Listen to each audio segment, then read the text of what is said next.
The question of who killed Jesus. It's a question that's not quite as simple as one might think. Oh, read the book, you might say. It's clearly Pilate, since he crucified Jesus. Oh, but he found Jesus innocent. It was the angry Jews who killed Jesus. Actually, we killed Jesus because Jesus died for our sins. Well, that last one I won't touch upon since that's not really history. Today I wanted to tackle the exoneration of Pontius Pilate and how did this Roman governor, who is known in history as particularly brutal, was absolved of the blame of the sentencing and execution of Jesus of Nazareth. Die! If you want to! You innocent puppet! First, let's lay down some information on Pontius Pilate. Like most people in antiquity, we don't really know all that much about him. We know that he was a Roman prefect, which made him the most powerful man in the province of Judea and Samaria. Contrary to what we see in our Jesus movies, Pilate, or his soldiers for that matter, didn't really reside in Jerusalem all the time. The capital of the province was actually in Caesarea instead of Jerusalem, and this is where Pilate resided. The Jewish historian Josephus, who lived in the mid to late 1st century, wrote a bit on Pontius Pilate. Pontius Pilate is said to have served in office around 26/27 to 36/27 CE or AD, whichever one you like. Even before he may have encountered Jesus, Pilate was already known for being a particularly brutal ruler. Josephus and Philo wrote about how Pilate permitted the legions of Judea to set up shields which had inscriptions to honor the emperor. Of course, Jews saw this as an abomination, since the temple was to be free of any graven images. So they appeared before Pilate in Caesarea, threatened to revolt, and were even willing to die in protest. Another story comes from Josephus's The Jewish War. Pilate made the soldiers fix with the mob, wearing civilian clothing over their armor, and with the orders not to draw their swords, but to use the clubs. He now gave the signal from the tribunal, and the Jews were cudgeled, so that many died from their blows, and many, as they fled, were trampled to death by their friends. The fate of those who perished horrified the crowd into silence. Now, for some context, the Jews, unlike other subjects of the Roman Empire, were exempt from offering sacrifices to the gods. They were exempt even before Julius Caesar's assassination. While the Romans didn't enforce their religion, well, religion might not be the right word, but nonetheless, sacrifice to the local gods was something viewed as a way of keeping social order. This became a problem for the later Christians who weren't seen as Jews and thus were not exempt like them for refusing to offer sacrifices to the imperial cult. So from Philo and Josephus, we have a pretty violent and brutal Pilate, one who doesn't seem to care or respect the Jewish sensibilities. However, it is important to note that Philo can be rather dramatic in his writing, and Josephus, well, Josephus has a tendency to blame rebellion on a certain group called the Zealots, who became prominent in the First Jewish-Roman War that led to the destruction of Jerusalem. But nonetheless, the point still stands. Pilate's rule over Judea ended in a violent assault against the Samaritans who had gathered on Mount Gerizim, so Pilate was then recalled to Rome for his brutality, which is interesting. Now, we don't know what happened after that, as by the time he may have returned to Rome, well, Tiberius was dead. We don't know what happened then. Some traditions say he committed suicide, some believe he was executed by Caligula, some believed he retired, but no one knows and there's no evidence for any of these claims. Some, however, believed Pilate became a Christian after his encounter with Jesus, along with his wife, but like the others, there's literally no ground for these claims to stand upon. What about Pilate in the Gospels? Well, Pilate can be seen as rather weak in the Gospels. Well, that depends actually. In the Gospel of Mark, it's hard to say since the trial is rather brief. Mark's Pilate does not explicitly profess Jesus' innocence, but gives in to the crowd after a very, and I mean very, brief back and forth. The account is really short, makes you wonder why the trial sequence takes ages in Jesus' movies. However, Mark presents Pilate as someone who doesn't believe Jesus is guilty of death, to make a point to the readers that Jesus did not die because he was a rebel, but for the sake of atonement and prophecy. Jesus is very clearly guilty of sedition and would be seen as a troublemaker because of his actions just a few days ago, which would be enough for Pilate to execute him without trial, something we know from Philo that he does. But Mark wishes to, once again, present Jesus as innocent of breaking any laws to show that Jesus died for prophetic reasons and the atonement of sins. Perhaps another reason Mark does this is also to distinguish Jesus from the rebels like Barabbas in the story or the Zealots who were prominent during the time the author was writing his gospel. This explanation is one that I really like.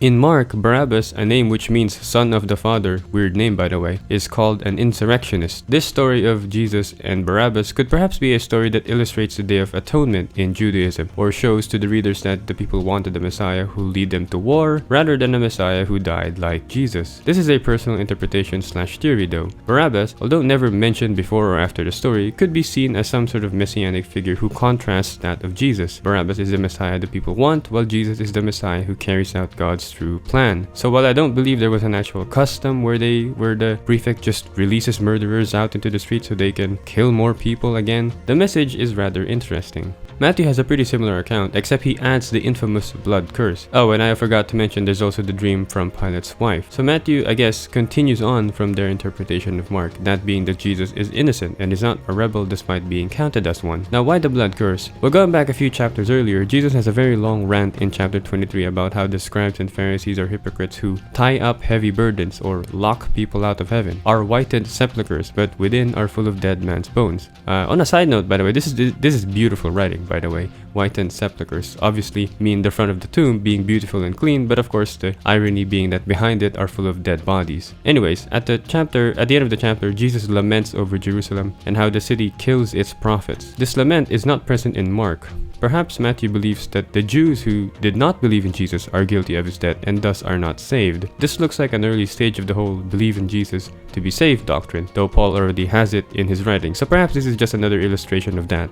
Back to Pilate. In the Gospel of Luke, the Sadducees add another charge to Jesus, saying that he opposes payment of taxes to the emperor. This charge is not present in the other Gospels. This is meant to kind of make the reader roll their eyes, since just a few chapters earlier, Jesus is asked if they should pay taxes to the emperor, and we all know what Jesus said. Luke also adds that Pilate sent Jesus to Herod, but was sent back. Then he adds that they became friends that day. In the Gospel of Luke, when Pilate condemns Jesus, he seems to hand Jesus over to them, the Jews, to be executed. This can be seen in the Greek to English translation. The same is actually the case in the Gospel of John. Now in John, the high priest Caiaphas expresses fear that the Romans will retaliate against Jesus and the crowds that follow him, causing bloodshed. It's surprising that such a reasonable and realistic reason is present in the Gospel of John and not in Mark, but even then, this reason does not get brought up again after this scene. The author also claims that the Jews could not execute anyone. This sounds kind of unbelievable, since in the same Gospel, a woman was taken to be stoned to death. But actually, Bible nerd, that story wasn't in the original, right?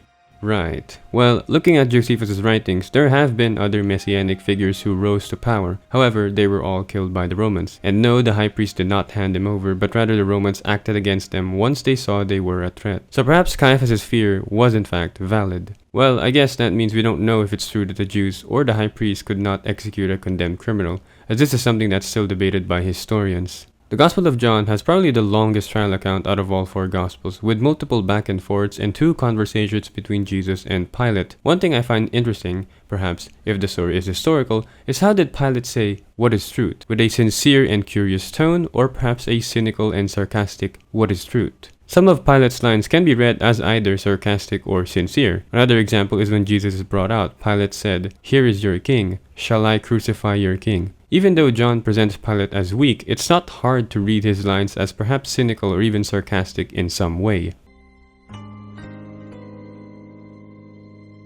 Now initially I didn't want to do this because I didn't feel like doing more reading, but I decided to tackle legendary accounts that mention Pilate. There's 2 I want to point out, the Gospel of Peter and the Acts of Pilate / Gospel of Nicodemus. The Gospel of Peter opens up with the condemnation of Jesus. The Jews refuse to wash their hands even as Pilate does so. Now instead of Pilate's soldiers being the ones to execute Jesus, the Jewish king Herod Antipas, who wasn't actually king at the time, is the one who orders for Jesus' execution. On the day of resurrection, Pilate professed that, "I am clean of the blood of the Son of God, but it was to you that this seemed." In Acts of Pilate, a collection of various manuscripts, Pilate wrote a letter to Tiberius about the crucifixion of Jesus and his belief that he was a mystical figure who was unjustly killed by the Jews. When Pilate calls for Jesus, the messenger even worships Jesus. So as you go forward in time, from Jesus' time to today, I guess, it seems as if Pilate gets more and more innocent of the death of Jesus. Why is this? Well, a common answer is that it's the Christians' attempt to make peace with the Romans, to be able to spread the Christian message to them without antagonizing them outright. However, I don't think it's that simple. After the Jewish-Roman Wars, the distance between Christianity and Judaism grew bigger, whereas before both parties were one. Christianity had to establish their own identity apart from the Jews. The 4 canonical Gospels had their own reasons to portray Pilate the way they did. My personal theory is that it's a combination of avoiding being viewed as anti-Roman,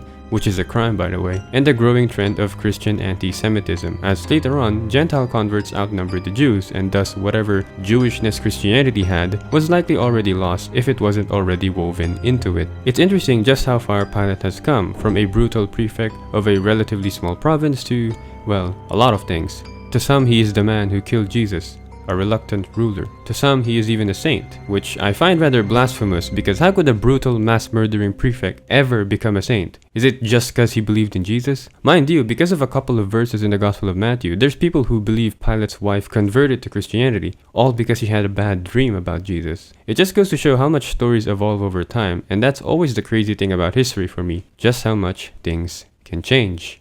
I do wish you people would go out and count them sometime. Maybe you'd learn a lesson.